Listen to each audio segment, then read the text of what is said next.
Hey everybody, this is my 125 gallon native tank, and I just wanted to point a couple things out. I've had a busy day today. I don't really have time to shoot much video here, but if you look at this sucker fish in front of us, you'll notice those sort of light colored patches are more distinct than they were before. Those are the patches I keep talking about that concern me. Some days they're much more distinct like this, and it looks like it's either really stressed or diseased or something. I'm not sure what's going on with it.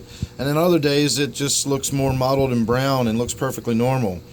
So I've got pretty much zero experience with these fish, so I don't really know if this is a normal part of its coloration or if this is something I should be concerned about. It doesn't seem to act unusual. It still goes after food when I put it in the tank. I've seen it, with the algae wafers, so that doesn't seem to be an issue. Not really sure what's going on with that, but it's just something I wanted to point out while I'm in here looking at this tank for a moment. The other thing I wanted to point out is I've got one fish in here somewhere. We'll see if we can find it. And there it is, back behind the piece of wood. Its tail is completely chewed off. Its dorsal fin is completely chewed. And I'm not sure what's doing that. I don't know if it's other fish nipping at it. I don't know if it's the crayfish nipping at it.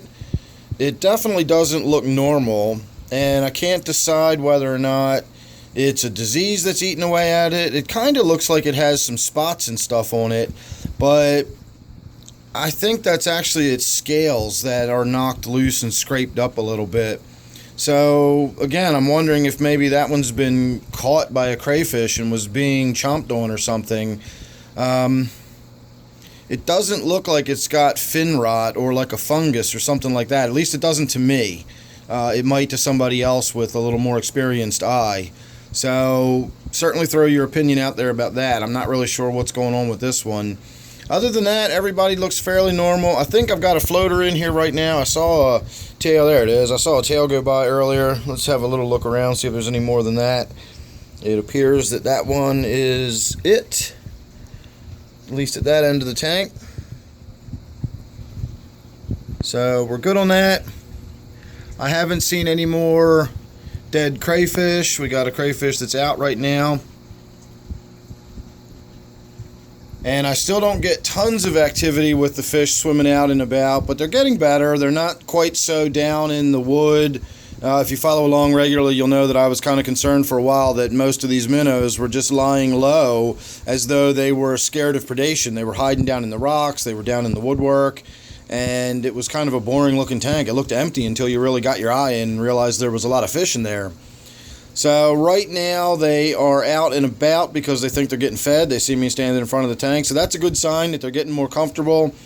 And of course, when I'm not directly in front of the tank, if I'm just in the room, I can see they do come out and swim about a little more. You can see they're sort of settling back down now. They're getting away from the top, as far as thinking they're going to get fed. So this is a little better look at what their normal behavior is. I've lost enough of these minnows now, the golden shiners, I should say, specifically, that I think I want to go get a few more. Next time I'm down that way, I'm going to stop in the bait and tackle shop and try to pick up a few more. Probably another dozen.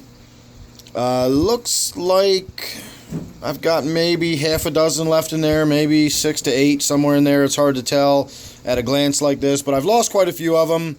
Again, these are fish that I'm buying from a bait and tackle shop that are sold to be bait, and they're not really meant to live very long. I doubt they're fed at the store, and they're kept in, unbelievably cramped conditions in basically a giant roaring waterfall of a sump, and they scoop them out with a giant net and count them out by the dozen, So don't really expect a whole lot of them to survive, but if I buy a dozen and 4 survive, and then I get another dozen and 3 or 4 more survive, eventually I can build myself up a little bit of a school that will survive, and then over the course of the winter we'll have a nice school of them to watch grow. And the golden shiners, if left to grow to their full size, can get up to 10 or 11 inches. So they can be quite significant fish, and they get really pretty. I can't say I wish I didn't lose all the ones I had before. We had an interesting summer with this tank, but over winter last year I really got a nice school of those shiners going, and they looked really good. So hopefully we'll be able to get that happening again. And you know what? I think I might actually still have my minnow trap thrown out. I'll have to go check that tomorrow and see if it's still down there. So on that note, I will say make sure you're subscribed here to my YouTube channel.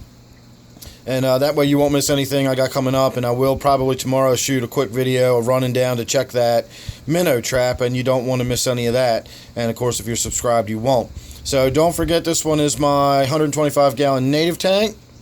Thanks for watching. I'll see you again on the next one.